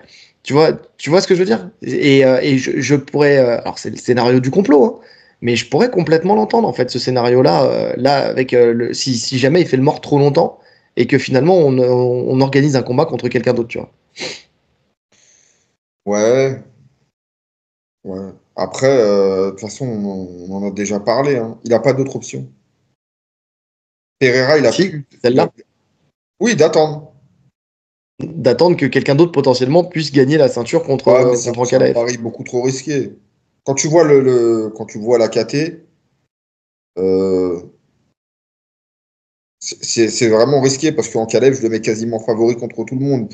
Contre Prochaska, il y a match, on en a déjà parlé, il faudrait faire l'analyse. Mais ça reste un pari risqué, ça reste du pile ou face, tu vois. Il n'y a aucun mec où tu te dis, il va battre en Kalaev, c'est sûr, lui, il va le battre et je prendrai ce mec-là à ce moment-là. Voilà, tu jettes une pièce en l'air et t'attends de voir, quoi. Ouais, mais tu paries sur un Prochaska qui serait le mieux, le plus à même d'avoir le prochain title shot parce que c'est lui qui règne sur la KT derrière les deux. Tu vois, tu te dis, je l'ai déjà battu 2 fois, pourquoi pas? Et puis là, comme on a dit, il a toutes ses chances, hors analyse, hein, bien sûr, on met un garde-fou sur l'analyse, mais de gagner contre Ankalaev. Donc c'est une possibilité. Après, si jamais ça se fait pas ou si jamais Ankalaev venait à remporter le fight, bah soit tu reviens, soit tu reviens pas. Mais de toute façon, financièrement, il est assez assis pour pouvoir faire en sorte de justement temporiser et gagner du temps à ce niveau-là. Tu vois, ça serait une possibilité, c'est stratégique. Hein. Alors encore une fois, par contre, parce que je dis aux gens, je n'ai pas parlé de peur. Je ne dis pas que Pereira a peur d'Ankalaev. Hein. Je dis juste qu'il n'aurait pas envie de refaire cette revanche. C'est différent l'envie et la peur. De se dire, bon, c'est un combat qui est compliqué, donc si je peux me faciliter la vie, parce que je pense que s'il se retrouve dans une cage, enfin, il n'a pas pris des dommages qui font que derrière il aurait peur de combattre contre Pereira. Il a connu pire, hein. Contre Ankalaev, il a connu pire en termes de dégâts. Donc voilà, enfin, faut pas oublier qu'il avait affronté quand même un Adesanya qui lui faisait beaucoup plus mal qu'un Ankalaev. Donc, euh, donc, euh, donc c'est pas de la peur. Ce mec-là, il a peur de personne, mais c'est juste après, c'est du calcul pour, en fait, pour faciliter la fin de ta carrière financièrement, ne serait-ce que financièrement de reprendre ta ceinture pour tout de suite monter, essayer aller chercher au-dessus. Ce que l'UFC attend, en fait, particulièrement, tu vois, ils ne le feront pas monter sans qu'il soit champion. Pour moi, l'UFC, ils n'attendent pas ça. Hein. Ils l'auraient fait monter depuis. Ils veulent pas spécialement le faire monter, l'UFC. Ils veulent pas Quand le je dis faire monter, l'UFC. quand je dis qu'ils attendent, si je pense que, tu vois, je suis pas aussi sûr que toi. Je pense qu'ils l'auraient fait monter, mais dans un deuxième temps, tu vois, juste il fallait en fait, je pense que l'UFC ils sont pas fous. C'est une machine, Afrique. Et que, en fait, il voulait pas le faire monter trop tôt pour pas se priver d'encore quelques combats, tu sais, très rémunérateurs pour l'UFC. Je pense que c'est pour ça qu'il le faisait pas monter. Mais je pense que le projet, c'était de faire un méga fight contre un John Jones, champion ou pas champion, d'ailleurs. Tu sais, moi, je sais pas, hein, mais je pense que j'ai un UFC deuxième langue. Tu vois, j'ai passé un diplôme UFC deuxième langue et que ils ont fait en sorte que Pereira continue à faire des combats le maximum de temps parce que de toute façon, c'est bloqué au niveau poids lourd, puisqu'on sait pas Aspinall, Jones, comment ça va se passer. Il laissait faire le combat. En tout cas, il faisait tout pour faire le gros fight entre Aspinall et Jones qui allait rapporter beaucoup d'argent. Et après, derrière, il faisait Pereira. Et c'est pour ça qu'ils espéraient sûrement qu'il reste champion. Pereira, Jones, vainqueur ou pas vainqueur. Tu vois, mais encore un super fight qui se ferait chez les poids lourds. Et je pense que Pereira aurait choisi Jones quoi qu'il arrive par rapport à Aspinall. Parce que c'est plus d'argent. Parce que aujourd'hui, ce qui l'intéresse, c'est plus la legacy, Pereira, c'est l'argent. S'il fait autant de fights, c'est aussi parce qu'il veut gagner un maximum d'argent. Donc je pense que c'était du gagnant-gagnant pour l'UFC. C'était de continuer à faire la machine Afrique en lourd léger avec Pereira tant qu'il était champion, faire une grosse machine Afrique entre Aspinall et Jones et faire la dernière de dernière. Allez, tous les deux, de toute façon, vous allez partir à la retraite. Ça y est, on fait un dernier coup d'éclat, on vous fait combattre tous les deux, on fait un dernier gros chèque pour les deux et puis après, prenez votre retraite, c'est cadeau. Tu vois? Qu'est-ce que t'en penses de ça? Moi, je pense que c'était un peu la stratégie. Hein. Moi, je vois, j'ai vraiment du mal à voir Pereira monter en lourd. Au début, on en parlait, et plus le temps passait, moi, je le vois arriver. Je pense pas que l'UFC cherche à faire ça. Ah, je sais pas. Parce que quand tu sais que c'est pas pour une ceinture, je pense même qu'ils espéraient que, je te jure, je pense même que l'UFC espère que Jones perde pour que derrière il fasse ce super fight et qu'on ait un véritable champion, tu vois. Mais je pense que si Jones s'y perd, soit il prend sa revanche, soit il prend sa retraite. Je pense qu'il prend sa retraite. Bah, il y a À aucun moins que de quelqu'un d'autre. tu peux faire un dernier super fight, un dernier gros chèque. De toute façon, Jones, attends, non, faut pas voir que le côté sportif, faut voir le côté financier. Jones, il fait ça pour la thune maintenant. Il veut faire sa retraite. Il est en train de, si je choisis de combattre contre Aspinall, c'est pas pour la legacy, hein. C'est pour le chèque qui va avec. Derrière, tu lui promets un gros chèque contre Pereira. Non, mais il y a les deux. Bien sûr qu'il y a les deux. Mais tu sais très bien quand même que c'est un moyen, levier de pression qu'il a sur l'UFC pour cette fois-ci prendre un 30 millions, tu vois. Ouais. Puisque les 50 millions promis par le PFL, il les verra jamais pour le voir combattre contre Ngannou. Parce que tu as le PFL qui a proposé 50 millions pour ce combat-là, tu vois. Mais demain, tu lui proposes 30 millions pour Aspinall, tu lui proposes, je sais pas, je dis une connerie, 15 millions pour Pereira, il va prendre les deux chèques. Hein. Et il sait qu'il finira. Et en plus de ça, Jones, il sait qu'il finira sur une victoire. Ouais. Je sais pas. Moi, là, pour moi, et des fois, je pars loin. Hein. Mais là, là, pour moi, t'es parti beaucoup trop loin. Parce que de toute façon, je pense que la revanche, elle va être annoncée d'ici peu entre Ankalaev et Pereira. Écoute, on verra.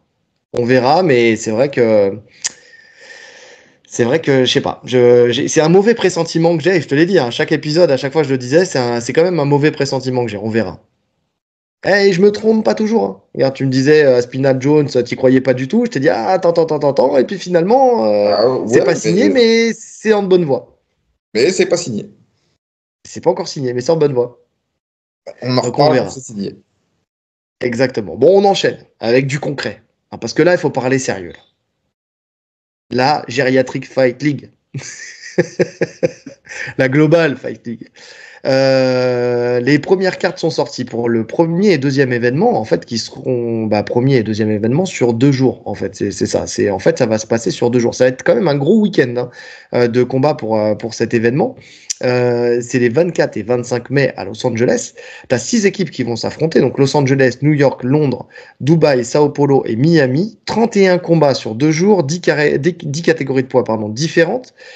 Et donc les premières cartes qui sont sorties sur les 2 jours. Et il y a quelques combats là que j'ai vus donc pour le samedi et pour le dimanche. Et je sais pas si tu as vu, mais moi j'aime bien un peu les cartes telles qu'elles ont été faites. Je trouve qu'elles sont, encore une fois, tu vois, c'est cohérentes. Elles sont assez cohérentes. Urija Faber contre Renan Barao, on le savait déjà. Chan Mendes contre Mike Linares. Anthony Pettis, Benson Anderson, le retour, tu vois, on l'a déjà vu ce combat, mais c'est un combat qui plaît, tu vois, si c'était des combats qui étaient intéressants, qui ont mis en lumière ces deux combattants. Enfin, tu vois, ce combat-là, je crois que le premier combat qu'ils ont fait, hors UFC en plus, c'est les deux combats qui les ont fait vraiment péter, exploser à l'international. Avec Anthony Pettis qui montait sur la cage pour envoyer C'est avec son coup de le pied. Showtime Kick. Le Showtime Kick, exactement, où il marche sur la cage pour envoyer sa frappe. Donc après, tu as Holly Holmes contre Julia Buds, donc l'arrivée d'Holly Holmes, Marlon Morales contre Reborg, et Alexa Corner contre Kat Zingano, pardon, donc Kat Zingano aussi connu dans le game. Donc ça c'est pour le samedi. Pour le dimanche, on a Tony Ferguson, Dylan Dennis, donc ça c'est le main event. Uriah Faber contre Douglas Lima, on avait dit, c'est très bien. On a Gustafsson contre. Non, Uriah Hall. T'as dit Uriah Faber. Oui, Uriah Hall, c'est parce que je regardais la ligne du haut là-bas. Uriah Hall, bien joué. Je me disais, attends, Alex... différence du KT là. Il y a une petite, et de couleur aussi. On a Alexa, n'importe quoi. On a Alexander Gustafsson contre Vince Saint-Preux, ça c'est pas mal. On a déjà vu à l'UFC ça. Je crois qu'on l'a déjà vu, j'ai pas revérifié, mais je crois qu'on l'a déjà vu à l'UFC. On a Alan Belcher contre Stuart Austin. Paige Van Zandt qui est de tous les bons tuyaux en ce moment contre Randy Field et Louis Glissman contre Abu Nurmagomedov. Alan Belcher, si tu te rappelles, qu'on avait commenté à l'UFC 100 quand on a fait avec Café Crème Sport et Julien Casier, tu sais, qui avait combattu contre Akiyama, donc un ancien. Alan Belcher, gros sol, hein. Avec un gros sol, exactement. Ah, gros sol, c'est pas lui qui a fait un... Ah non, c'est pas lui, je confonds. Si, je crois que c'est lui qui a fait un combat de fou contre Toquinho. C'est possible. Celui qui avait complètement réussi à annihiler Toquinho. Ouais, je crois que c'est lui. Hein. Attends. Alan.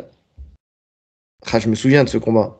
C'était ouf parce que moi, je voyais toute personne passer entre les mains de Toquinho se faire arracher la cheville. Ah non, c'est pas lui. Lui, il bat Toquinho par KO. Je me rappelle d'un mec qui l'avait nullifié au sol. Rosivar Parales. Bah non mais c'est ça, c'est celui-là. Et après il lui envoie ses ah bah c'est lui. Ses coudes. Ouais, c'est lui. Où il sortait de toutes les tentatives de clé de talon et tout ça. Ouais. Donc oui parce que attends, si je reprends le Sherdog de Toquinho, déjà il y avait Jack Shield aussi. Oui, non, mais ça, c'est pas la même chose parce qu'il avait gagné. Hector Lombard, Alan Belcher. Oui, c'est ça. Dans les défaites, oui, c'est ça, c'est lui. C'est lui. Ouais, c'est lui. Donc ouais, j'avais été super impressionné justement par sa performance, quoi. C'était impressionnant. Très impressionnant. Bah écoute, tu vois, encore une fois, moi, ça confirme, hein, c'est cohérent, en tout cas. Non, alors. Et c'est des combats qui me dérangent pas de regarder. Véritablement, ça me dérange pas de regarder ces combats-là, tu vois. Alors, je passerai pas un week-end complet à regarder du GFL, mais si je pioche quelques combats, tu vois, Chad Mendes, j'adore le voir combattre. Tu vois, Anthony Pettis, Benson Anderson, j'ai envie de revoir ce combat, tu vois. C'est vrai que je pense qu'il y a beaucoup de monde qui a envie de revoir ce combat. Sur ce point, on avait peur justement parce qu'il y avait pas mal d'anciens qui avaient déjà bien morflé en carrière et il y avait des jeunes qui, d'un autre côté, sur le matchmaking, tous les combattants sont respectés. Je vois pas, alors je connais pas tous les noms, mais sur ceux que je connais, je vois pas vraiment un écart de niveau. Je serais incapable de dire un tel va rouler sur un tel parce que l'état de forme est vraiment Bien sûr. différent. Donc non, ouais, c'est pas mal. C'est pas mal. Alors, ce que je vais pas me lever la nuit pour regarder, je te le dis honnêtement. Mais le lendemain, je vais me taper un petit replay. Ouais, je pense aussi. Ouais. C'est un peu comme ça que je le vois aussi. Ouais, pas tous les combats, mais picorer quelques combats comme ça pour voir comment ça se passe et tout ça. Ouais, moi j'aime bien l'idée. Tu vois, Gustafsson contre Saint-Preux, tu vois, moi ça me parle. Les mecs qui sont plus ou moins en forme, ou en tout cas qui viennent d'arrêter plus ou moins leur carrière, qui sont encore compétitifs, ils sont les uns avec les autres. Les plus anciens sont avec les plus anciens. En tout cas, sur ces deux cartes-là, le matchmaking, il est cohérent. Ouais. Ouais, je te dis, moi, j'y croyais bien. Enfin, après, on verra comment ça se passe en vrai, tu vois. Mais j'y croyais bien, ce truc-là, au GFL. Faut voir. Maintenant, on va attendre la fin mai pour avoir confirmation. Mais en tout cas, Comme ça, sur le papier, c'est bien fait. Moi, le combat, je te dis, hein, Dylan Dennis contre El Cuicuy, Tony Ferguson, tu vois, j'aime bien l'idée de cette opposition-là, tu vois, aussi. Ouais, Il ouais, fallait ouais. une Il ligue. y a des noms comme Il ça, fallait une ligue là. pour toutes ces personnes-là. Tu vois, il Comme fallait une moi, ligue pour toutes ces personnes-là. Uriaol Douglas Lima, je pense que ça peut Mm. envoyer pas mal de bouts. Ouais. Ouais, donc c'est pour ça. Non, il fallait absolument une ligue pour les. Tu vois, en fait, comme je t'ai dit, on peut pas dire que les combattants ne sont plus à même d'être à l'UFC et donc de prendre des gros starts parce que t'as des jeunes qui sont trop forts et ne pas accepter d'avoir une ligue qui leur propose en fait une fin de carrière s'ils la souhaitent en fait finalement parce que qu'est-ce qui nous dit qu'à 40 ans, tu vois, on n'est plus envie de combattre? Quand tu as combattu toute ta vie, que tu continues à t'entraîner, tu vois, tu peux encore combattre. C'est juste que tu as des endroits pour ça. Et il fallait un endroit pour ça. Tu vois, je pense à Belcher, il a 40 piges. Alors c'est vrai que on se dit, ouais, et on l'a commenté à l'UFC 100, mais il a que 40 ans. Que 40 ans, entre guillemets. Mais il peut encore combattre à 40 ans. Finalement, c'est un peu Il est la en catégorie heavyweight master. maintenant. Ouais. Et c'est un peu la catégorie master, tu vois, du Ouais, c'est MMA, ça. tu vois pour des pros en fin de carrière qui voudraient encore combattre un petit peu, qui ont encore ce goût du frisson, tu vois. Et en même temps, c'est des matchmaking cohérents qui fait que leur santé est moins impactée que si tu les bookais comme c'était le cas jusqu'à maintenant. Parce que qu'est-ce qui se passait aujourd'hui? On arrivait, on les mettait dans des organisations obscures contre des jeunes chargés comme des mules pour un chèquos. Et puis au final, ils En prenaient des fait, dommages qui seront plus importants que dans cette organisation-là, tu bah, vois. c'était soit ça, soit on les gardait dans une grosse orga, type UFC, pour servir de marchepied à des jeunes qui montent, parce qu'avoir ce nom sur le palmarès, c'est toujours bon. Exactement. Ouais. Donc Ouais. c'est pour ça, j'aime bien cette organisation. Maintenant, on verra comment ça se passe, comment c'est fait, comment ça évolue, l'esthétique aussi de la chose, tu vois, l'organisation de la chose. On verra les moyens qui sont mis pour pour les GFL quoi. À voir. Ouais. Et je suis curieux. On continue et on termine avec la question auditeur de Space Wave. Donc Ah, attends, ça faisait longtemps qu'on. Oui, j'ai vas-y. un dernier truc que j'ai vu passer que Eric a posté avec Fréquence MMA. Ah pour l'UFC Paris. Ouais, ouais. Bah, et je sais que c'est quelqu'un de sérieux et quand il poste quelque chose, c'est pas pour rien. Donc visiblement, alors c'est pas confirmé, hein, mais Oui, d'après oui, lui, il met des pincettes. Ouais. voilà, il y a des chances qu'il n'y ait pas d'UFC Paris pour cette année. Oui, c'est ce qu'il dit, qu'il n'y aurait pas d'UFC Paris, que en fait l'agenda 2025 serait bouclé et qu'il n'y aurait pas d'UFC Paris. C'est marrant parce qu'il n'y a pas longtemps on en parlait. Alors je sais plus si c'était en off ou en on, mais on disait que justement l'UFC Paris c'était pas sûr. Bah, c'est quand je crois qu'on parlait du numéroté que c'était pas sûr qu'il y ait un UFC Paris parce que potentiellement tu vois ils pouvaient faire un UFC par exemple en Espagne. Tu vois, et donc comme ils sont en Europe, ils viennent en Europe que très peu en fait deux fois à Londres, enfin en Angleterre et à Paris bah, ils auraient pu en fait remplacer Paris par Londres. Par Par l'Espagne, Madrid, par exemple, tester, tu vois. ouais. Alors je sais pas si c'est d'actualité non plus l'Espagne. Oui, oui, mais c'est potentiellement ça pourrait expliquer. Ouais, ouais, ouais. Moi ça me dérange pas plus que ça. Ah non, parce qu'en général, on n'y allait pas.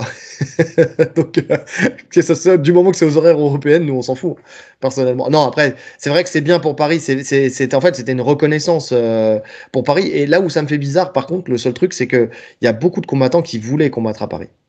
Tu vois, c'était vraiment mais des combattants internationaux, tu vois, Ouais, qui ouais, bah, vraiment avaient à cœur de combattre à Paris, tu vois. Donc c'est pour ça que ça devenait une destination un peu incontournable. Donc ouais, c'est vrai que c'est dommage. Et puis surtout, le fait d'avoir un UFC Paris, c'était aussi un vecteur pour signer des combattants français. Donc derrière, si ça va ailleurs, ça sera en faveur de combattants d'autres pays, tu vois. Si c'est à Madrid, ils feront signer peut-être plus de combattants espagnols, tu vois, par exemple. ouais, sur ce point c'est vrai, même si sur le dernier UFC, je crois pas qu'ils signent de français, hein. Parce que maintenant il y a quand même un bon Non, roster de français. maintenant oui. Oui, oui. Voilà, c'est Mais bon, valable sur les premières éditions. Plus le temps avance, maintenant, c'est quand même, on est quand même bien représenté. Je suis pas sûr qu'ils signent des Français à chaque UFC Paris. S'ils devaient signer des non, Anglais à chaque UFC Londres, il y aurait que des Anglais à l'UFC depuis le temps. Non, mais je suis d'accord, mais par contre, il y avait des combattants qui étaient en stand-by. Tu vois ce que je veux dire? Ouais, qui Tu pouvaient avais, rentrer en t'avais des ouais, backups et tu avais des combattants en stand-by qui pouvaient avoir une première chance en cas de blessure, tu vois, sur un ouais. UFC et peut-être montrer qu'ils avaient leur place à l'UFC. Je pense à Amin Ayoub, tu vois, je pense à tu vois, des combattants comme ça qui étaient prévus, tu sais, au cas où, quoi. Ouais, c'est vrai, mais je pense que ces chances, elles restent valables. Par exemple, s'ils vont en Espagne et qu'il y a besoin d'un backup, si tu as Amin Ayoub qui est en haut de la liste, c'est Espagne, Paris, c'est à côté, hein. Donc il restera potentiellement éligible à un combat en short notice si jamais il y a besoin d'un remplaçant. Ouais, je suis d'accord. Écoute, à voir. On verra bien. Mais bon, c'est en tout cas, j'espère que si jamais c'est le cas, j'espère que ça sera pas un stop définitif, tu vois. Ouais, ouais, bah, surtout qu'il y avait eu que des éloges, hein, même venant de l'UFC sur le public, sur l'ambiance, sur. Ouais. Ah, mais après, peut-être trop de restrictions, peut-être, je sais pas. On n'a pas les tenants et les aboutissants. À voir, de toute façon, on confirmera. J'en avais pas parlé, effectivement, mais parce que j'attendais d'avoir, tu sais, le jour où ils nous disent clairement, il n'y a pas d'UFC Paris, tu vois. Donc voilà. Mais c'est vrai qu'Eric Eric de Fréquence MMA l'avait partagé sur ses réseaux, ça c'est sûr. Il a des bons informateurs, en général. Donc, la question auditeur. Ça faisait longtemps qu'on n'en avait pas. Donc, Space Wave qui nous demande comment éviter les blessures tout en préparant à fond son combattant. Bah, c'est malheureusement une question. Il l'a dit lui-même, mais il n'y a peut-être pas de réponse. Mais c'est vrai, il n'y a pas de recette miracle en fait finalement, parce qu'on peut gérer les sparring, on peut gérer les thèmes, on peut gérer la prépa physique, on peut gérer la diète, on peut gérer le repos. Mais plus on va avancer dans la prépa, et plus l'organisme il va être mis à rude épreuve parce que cutting, parce que fatigue, parce que perte de nutriments nécessaires. Tu vois, je pensais à l'explication de Maubert, François Maubert qui disait suite, tu sais, quand Taylor Lalpidus s'était cassé la main, il Hmm. avait fait justement un sujet là-dessus en disant que le fait de réduire certains apports faisait que tu avais un manque de calcium et donc ça favorisait en fait le facteur de Le facteur de fragilisation des fatigue, os genre. et donc tu peux avoir des fractures. Alors après, tu as les fractures de fatigue aussi, quand on disait Hmm. le fait de mettre au camp à rude épreuve. Donc, et c'est d'ailleurs pour ça que la plupart du temps, les combattants se blessent sur la dernière semaine dure. Tu sais, et en plus, tu as le côté psychologique. Je sais pas, enfin, tu le sais très bien toi, mais quand tu dois faire attention, quand tu Tu te fais blesses. attention, Tu te c'est là où blesses. tu te blesses. Ah oui, c'est là C'est où un tu te truc de blesses. Parce fou, que hein. t'es. Mais Mais oui. c'est, ouais, mais c'est vrai. Mais ça, c'est valable surtout. Des fois, tu as mal à un endroit, tu sais il faut pas toucher, tu vas faire que de te cogner à cet endroit. C'est comme ça. Et ben, à l'entraînement, c'est pareil. Tu te dis, faut pas que je me blesse, faut pas que je me blesse. Et Donc tu, même le donc tu fait fais d'y pas aller comme doucement, d'habitude. des fois, tu dis, je vais y aller tranquille, c'est là où tu vas te blesser. Eh oui, Parce que eh tu vas oui. pas y aller à fond, parce que tu vas hésiter, parce que. Et ouais. Mais malheureusement, ça, c'est imprévisible. Après, avec l'expérience, les combattants, ils se connaissent. Faut savoir aussi s'écouter. Il faut quand même savoir écouter son corps. Maintenant, c'est ce qui se fait de plus en plus. Tu vois, les préparateurs physiques et tout, ils sont quand même vachement à l'écoute des athlètes. Si vraiment un jour tu sens que tu es fatigué et qu'il y avait une grosse séance de prévu, on va peut-être adapter, on va faire autrement. Mais ça, c'est avec l'expérience, hein. Faut Alors t'as s'écouter quand même. ça. Alors, faut pas trop s'écouter, sinon tu fais jamais rien. Et c'est là où Oui. l'expérience, elle est importante. Et la connexion entre l'élève et le coach est importante aussi. Tu vois quand ton élève ça va, quand ça va pas, quand tu peux durcir, quand tu peux pas.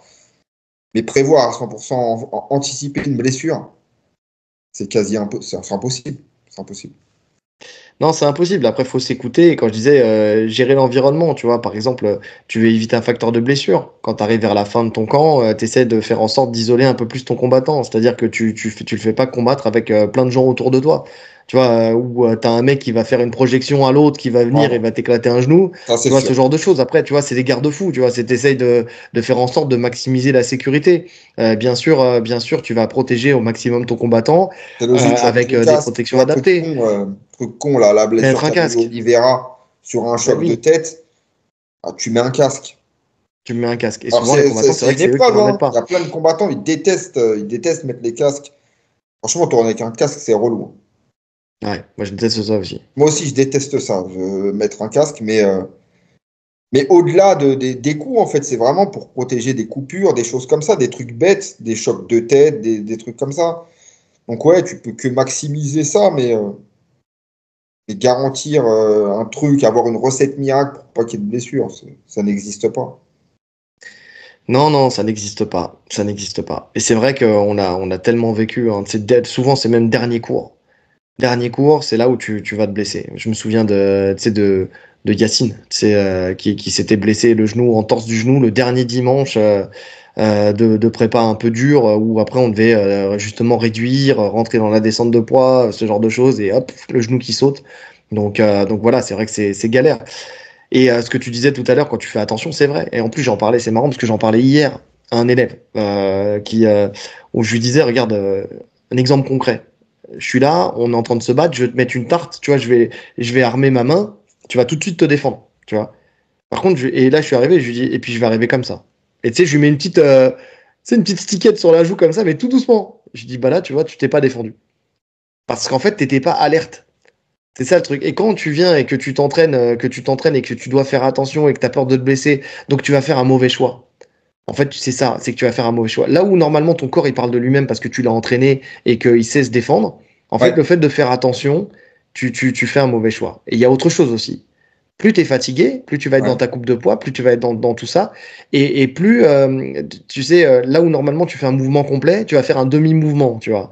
Et là, tu risques aussi de te blesser. En fait, c'est malheureux, mais c'est. Il y a un autre élément aussi qu'on peut dire, qui semble logique, mais qui n'est pas tout le temps appliqué, c'est ne tournez pas avec n'importe qui. Encore moins en prépa. Ça, c'est vraiment Ouais. important. C'est-à-dire que, alors déjà, de base, quand tu es en prépa, c'est ton coach qui va te choisir les oppositions. Je parle du MMA. Hein. En tout cas, moi, je fonctionne comme ça. Et je fais vraiment attention au poids, etc., qu'il n'y ait pas un écart de poids de fou. Et plus tu te rapproches avec la fatigue, et tu tournes avec des gens que tu connais, en fait, c'est ça. Ne vous dites pas, là, il y a un mec qui vient d'arriver, si on est dans une association, par exemple, et qu'il y a pas mal de passages, il y a un mec qui vient d'arriver, je le connais pas, je fais pas de sparring avec lui. Bah oui. Je fais pas de sparring avec lui, tu sais pas comment le mec est, tu sais pas s'il est brut, tu sais pas. Non, non, on tourne avec les gens qu'on connaît. Plus on approche de la date du combat, plus on tourne qu'avec des gens qu'on connaît et qui savent nos objectifs et qui savent être vigilants. Et voilà, tu vois, par exemple, nous, ça fait 10 ans qu'on tourne ensemble, on s'est jamais blessé. Et pourtant, on a fait des sparring très durs. Mmh, je suis d'accord. Mais comme Et il y a des mecs, ça tu vas tourner, fait, ça fait plus d'1 an qu'on n'a pas tourné ensemble, le jour où on va retourner ensemble, on va se briser. je te jure.